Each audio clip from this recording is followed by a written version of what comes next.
ten film był dla mnie wielką niewiadomą, ponieważ po pierwsze nie sugeruje się zwiastunem, bo on jest całkowicie inny niż film. Dużo było oczekiwań względem tego filmu, względem tego projektu, no i było, proszę bardzo, to jest to kino. I tak stwierdziłem, no jeżeli tak się nastawiamy na film, no to rzeczywiście może być tylko bardzo dobrze, albo bardzo, bardzo źle. Fabuły nie ma chyba co zdradzać rzeczywiście, ale z Garland daje nam film, którego akcja dzieje się w niedalekiej przyszłości, jak zresztą sam powiedział. No i 4 dziennikarzy potrzebuje dotrzeć z punktu A do punktu Z, a to, co się będzie działo po drodze w tym ogarniętym szaleństwie Ameryce, no to już jest insza, jak mawiał Kabaret. I fabuła właśnie, może to jest tak, że no ona jest oczywista, naprawdę można powiedzieć, ale to jest tandeta, to jest klisza, bo to już widzieliśmy 100 000 razy i rzeczywiście tutaj się nic nie zmienia, bo mamy dojrzałą, no już powiedzmy dziennikarkę, właściwie reporterkę, fotoreporterkę, która już przeszła bardzo wiele, genialna Kirsten Dunst w tej roli, no i mamy dziewczynkę, która dopiero się, można powiedzieć, przyucza, która rzeczywiście chce i to, co ona widzi, no jest pokazane całe to okrucieństwo i czy to rzeczywiście no, nie jest świetna sprawa dla młodych kobiet, w ogóle taka rzecz to nie jest świetna sprawa dla kogokolwiek, więc nie będzie tutaj nic czarować, no ale rzeczywiście sama aktorka Kirsten Dunst jej postać mówi, no tak, ja też rzeczywiście kiedyś byłam młoda, nieopierzona, dopóki nie przeżyłam właśnie dokładnie tego, co ona jest, no i to jest, tak, to właśnie już widzieliśmy wiele razy, że Nestorka, która już nie, ty tego nie rób w ogóle, bo to już jest beznadziejne, to już jest po prostu koszmarne i tego nie chcesz oglądać, plus ta młoda, rzeczywiście napalona dziewczyna, która mówi, ja tak naprawdę, moi rodzice mieszkają gdzieś tam w Missouri i oni w ogóle uważają, że nic się nie dzieje, a ja chcę coś zrobić dla świata. Więc rzeczywiście, jeżeli chodzi o fabuły, tutaj nie ma nic nadzwyczajnego. Rzeczywiście niespecjalnie się tutaj reżyser wykazał, Alex Garland.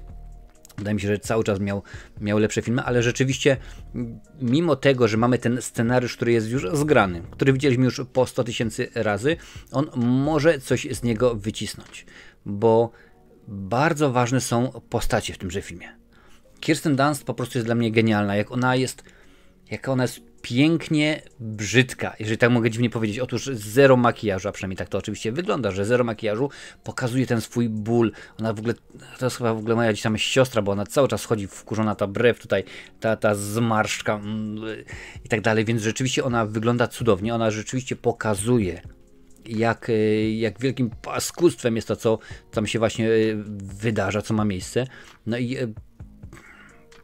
pokazuje, że no, jest rzeczywiście zaprawiona w boju, bo skóra musi być już twarda u osoby, która przeszła niejedno, a rzeczywiście jak są pokazane sceny i zastanawiasz się, ona w tym momencie spokojnie bierze aparat. Nie, my nie ingerujemy, my tylko i wyłącznie robimy zdjęcia. Kilka lat temu był taki film z Jake'em Gyllenhaalem pod tym Nightcrawler, właśnie o reporterze, który, ja nie ingeruję, dziękuję bardzo, życie się toczy swoim torem, ja tylko i wyłącznie robię zdjęcia po to, żeby osoby, które zobaczą później te zdjęcia, mogły zaingerować, mogły rzeczywiście zastanowić się, mogły coś z tym wszystkim zrobić, bo ja nie mam takiej siły sprawczej i rzeczywiście, jak na to popatrzymy, to są sceny, gdzie mówimy, nie, ale zadziałaj, rzeczywiście zrób coś, bo już w tym momencie granica jest przekroczona, a ona niespokojnie bierze sobie aparat i dziękuję bardzo i potem patrzy, sprawdza, 1 na 30 wyjdzie. Naprawdę jest to jest okropieństwo straszne, zresztą wiemy, co teraz się dzieje za naszą wschodnią granicą, więc rzeczywiście jest dosyć poważnie, więc jeżeli chodzi ogólnie o postacie, mamy kilka, których niespecjalnie, tych dwóch Azjatów, no jak dla mnie to jest dopiero klisza, to jest dopiero tandeta, rzeczywiście zastanawiam się po co, ale po co, przecież takich przygłupów dawać do tego filmu, no rzeczywiście bardzo szybko wyjaśniło się po co. Oczywista, jak mawia Kabaret Neonówka. No i postacie są nakreślone, można powiedzieć, bardzo, naprawdę, ale to bardzo, bardzo grubą kreską, żebyśmy wiedzieli, o tak, ten to jest dobry, a nie, ten wręcz przeciwnie, on jest w tym filmie antagonistą i tak dalej, i tak dalej. I rzeczywiście, no i to jest kolejna rzecz, którą można byłoby zastanowić się, ale Dlaczego? Po co? Jak? Bo film mi się podobał. Rzeczywiście. Tak samo jak podoba mi się fakt, że wspierający, których kocham, dziękuję Was za to, że wspieracie, że pozwalacie mi rozwijać tę pasję. Jeżeli chcesz do nich dołączyć, to w opisie, a także przy pierwszym komentarzu jest link, możesz zacząć wspierać. No i zastanawiam się, ale po co, ale na co? Tak naprawdę film ma bardzo ładne, bardzo piękne przesłanie. Jedna scena jest, nasi bohaterowie sobie autem i nagle znajdują się pod obstrzałem, wybiegają, uciekają, chowają się. No i tutaj się dzieje akcja, rzeczywiście tam gdzieś żołnierze w ogóle próbują coś wymyśleć. Nagle jedna z bohaterek patrzy, a tam sobie rosną stokrotki. Tutaj wiesz, zawierucha, tutaj się dzieje po prostu konkretnie, a ona sobie spokojnie patrzy na te stokrotki, jakież one są piękne. I wydaje mi się, że no przesłanie, no oczywiście, że to nie jest główne przesłanie, no bo to nie czarujmy się, że trzeba rzeczywiście carpe diem, czy tam carpe noctem, chwytaj chwilę, cieszmy się małymi rzeczami. Ale rzeczywiście pod tym względem film ma dużo więcej, wydaje mi się, do zaoferowania, bo technicznie film jest cudowny. Naprawdę muzyka to rzeczywiście jest potęga w tymże filmie.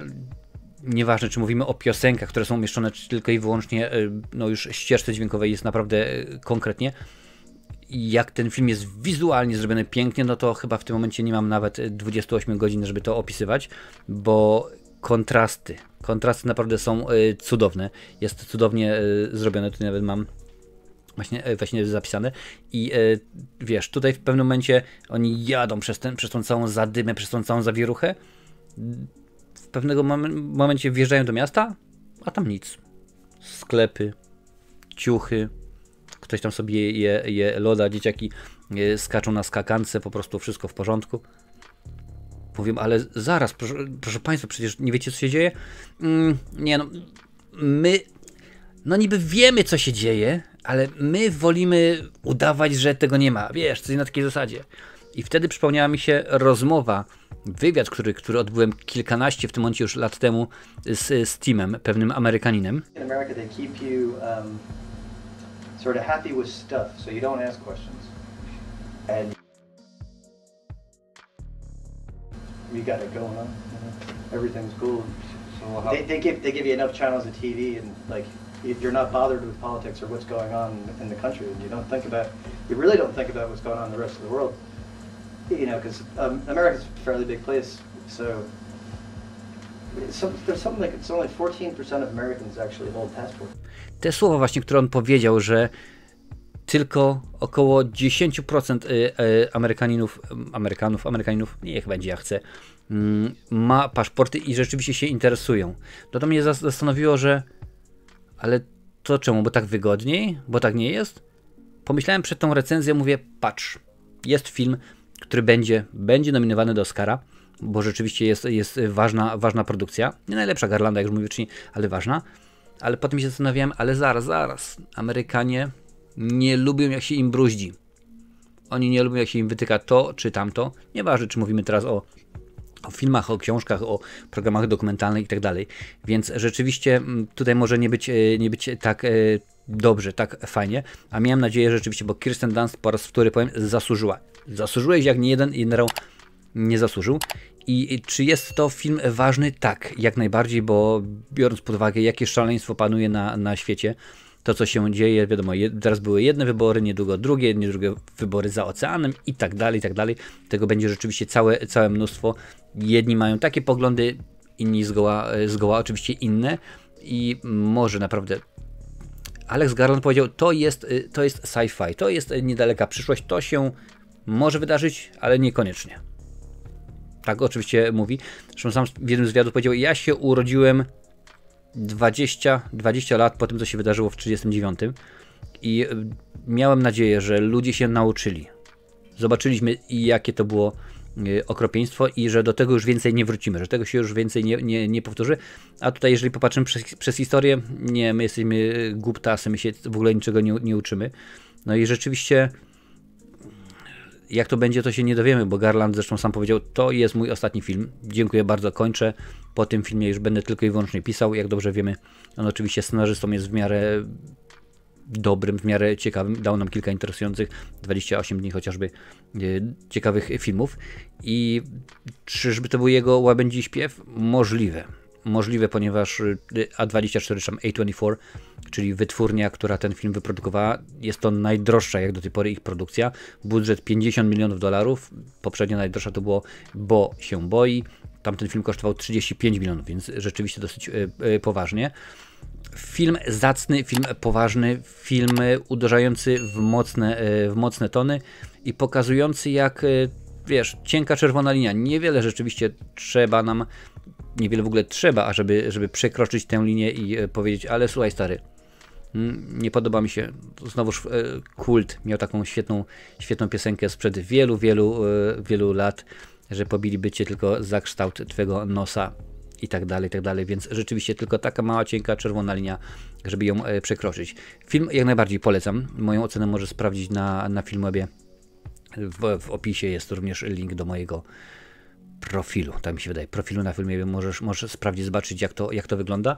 I to nie jest kino dla każdego, bo jedni powiedzą, ale rzeczywiście dobry, mocny, ciekawy film, pełen, powiedzmy, rzeczy, które się powtarzają, które już widzieliśmy gdzieś, a nie powiem, nie, to stary, to jest tandeta, w ogóle tego się nie da oglądać, bo to.